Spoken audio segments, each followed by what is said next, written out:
What's up, YouTube? So today I'm gonna be setting up my new 75-gallon African cichlid aquarium in the fish room. I just put cichlid sand in it. I'm just kind of playing with the scape. I'm gonna take all this out because I haven't rinsed the sand yet. But this is what I've used. This right here. I've got this hanging on the back. I'm stuffing it with as much sponge and stuff as I can get. I got some real coarse stuff. Got that. A little bit finer. And then I got the biomedia. Yeah. And it just so happens some tanks need some water changes. So I'm going to just put my pond pump in the tanks that need water changes and fill this up with the dirty water and just drain it that way. So using good water for no reason. So I'm drain all these tanks in here a few times, fill it up as I'm draining out, so hopefully it does the trick. And I'll get back with you guys here soon as I get a little farther along. So before I move this filter back, I'm kind of show you guys what I got going on. So I have the bio rings, and I got those real coarse sponges right there. I got this one, it's pretty coarse as well. And I'm just gonna run that. We got the bio wheels, so I think it should be pretty efficient. And the 75-gallon along with 2 sponge filters. It's going to be a cichlid tank, so I don't know how heavy I'm going to stock it yet. Right now I only have about 8 fish to go in there for now, but at least I know that I'll be ready to add quite a few if I wanted to. Alright guys, so how I'm going to rinse this sand is literally take this pond pump from this tank. I'm gonna drain this tank about 50% into here, and then I'm gonna drain that 40 gallon about 50% into here, stir it up real good as I'm draining it out with that python. And then after it's empty again, I'm gonna go to this tank. It's a 120-gallon fat boy. I'm gonna drain this halfway into here, drain it again, and hopefully the sand is somewhat clear, or the water I should say, and gets all that dust out of there, because that stuff's pretty dusty. But as you can, if you might not know, I'm in the Midwest and it is pretty cold outside, so I did not want to rinse sand outside with the hose. So I'm gonna try this method, hopefully repurpose some of this water, because there's no point in using fresh water. And go ahead and plug it in right now. It's a whole lot going on. Let's see.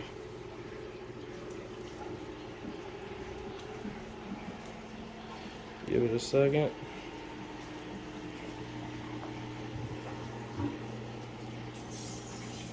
There we go. Just like that. Bringing water from that 40 breeder.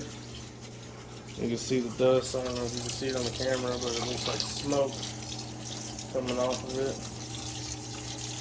We'll go ahead and just spray it all around.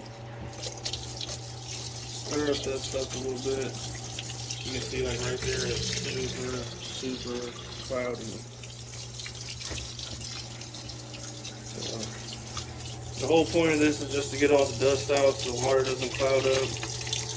It eventually clear anyways, but just to clear that wait time. I don't know if the camera's picking it all up, all that dust.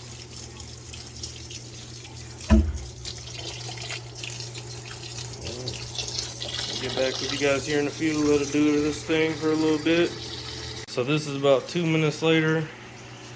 It's only drained the 40 gallon down that much so far, but you can see all that dust from that sand. And this is why you should always rinse it.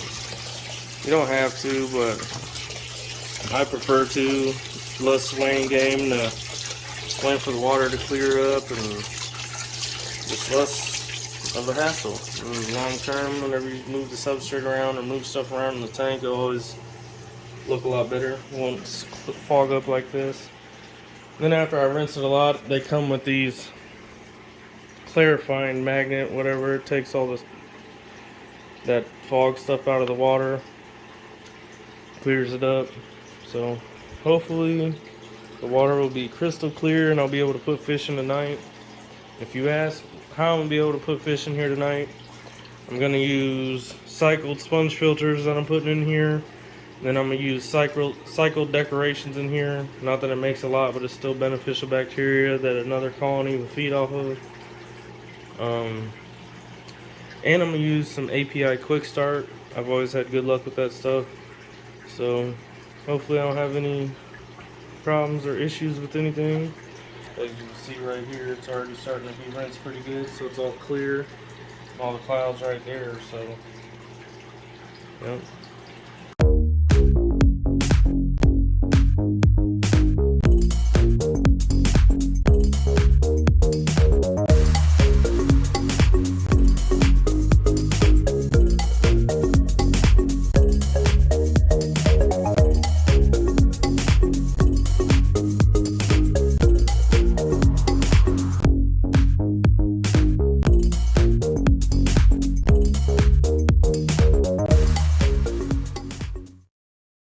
So now I got this tank filling while this tank's draining up there.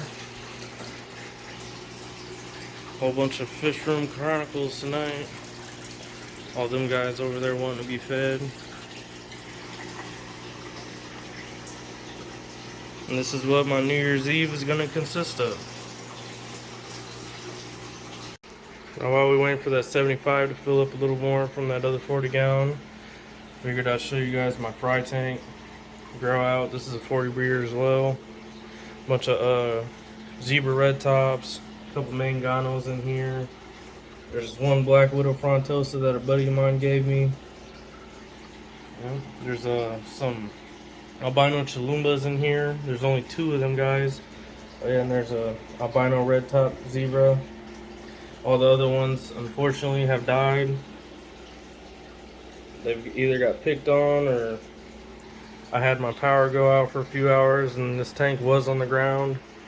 Well, not on the ground, but close to the ground. It got pretty cold and I lost a lot of fry out of this tank. But as you can see, everybody's grown really big. Go ahead and get some food up in here. These guys eat like crazy. While we're waiting for all that stuff to go ahead and finish draining, I figured I might as well go ahead and feed these guys. So I'm gonna go ahead and drop in a couple pellets for these guys. Watch how these guys eat. They're like piranhas. Look at that. And that was a nice handful of pellets. Gone in 5 seconds. There's 41 peacocks in here. It's a 125 gallon tank. Bunch of really good quality fish in here.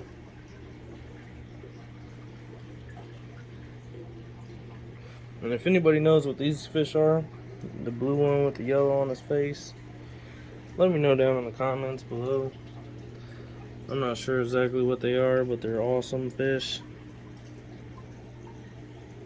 Alright, so I finally got water draining out of this. I have the fry tank empty. I got the fire horn tank filled back up. This tank filled back up. And now I'm draining from my 120 gallon into here as it's sucking out. And then I got a wave maker in there blowing towards the substrate to keep everything stirred up from settling. So I'm just going to go ahead and let this go until that's about 50% or less. I don't know, they could use a big water change, why not?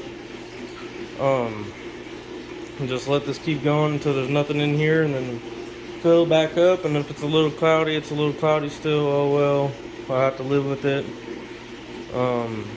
But I think this is going to work and get most of it out of here. Because, oh my, is it a milkshake. Everybody's outside lighting off fireworks, and this knucklehead's over here freaking out. Oh boy. Crazy dog. Yep. But anyways, water's looking a lot clearer. Just stir it up a little bit more. Try to get every little bit I can out of there. Get back with you guys here in a few. Alright guys, so after playing with the scape for a second, I think this is what I'm going to go with. I know the glass is kind of dirty right now, so it's hard to see. But all this stuff is out of other cycle tanks. So it has plenty of bacteria on it. I'm going to have the sponge filters still to add. And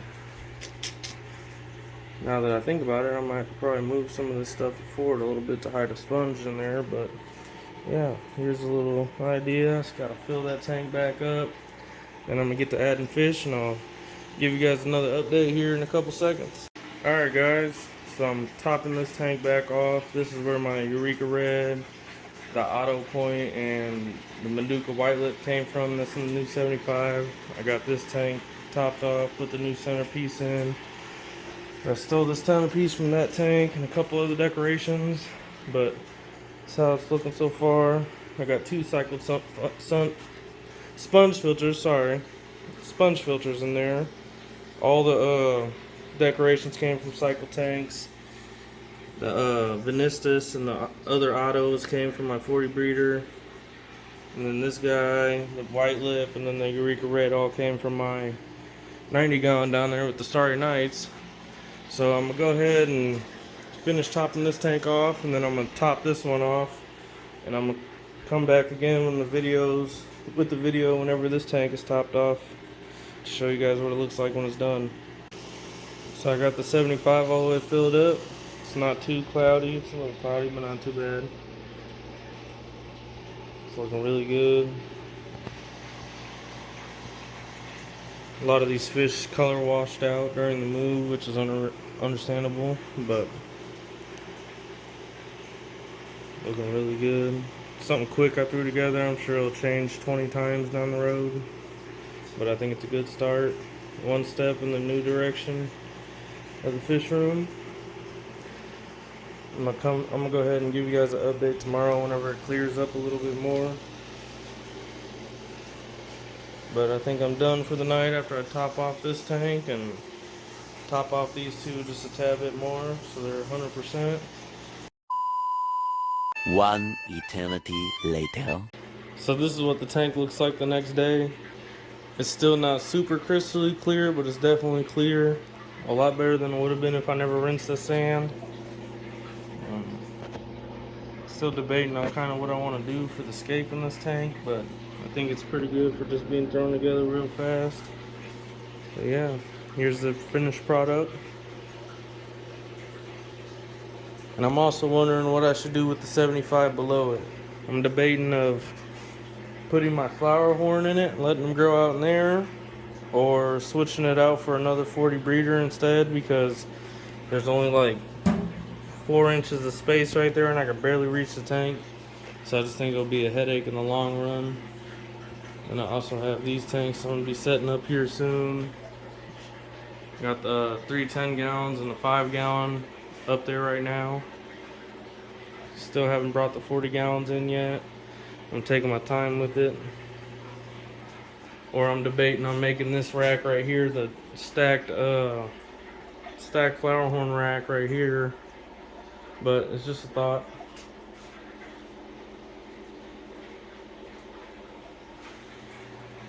But alright guys, here's the finished product. I'll probably do a quick walkthrough of all the tanks and then end the video here. Thanks for watching.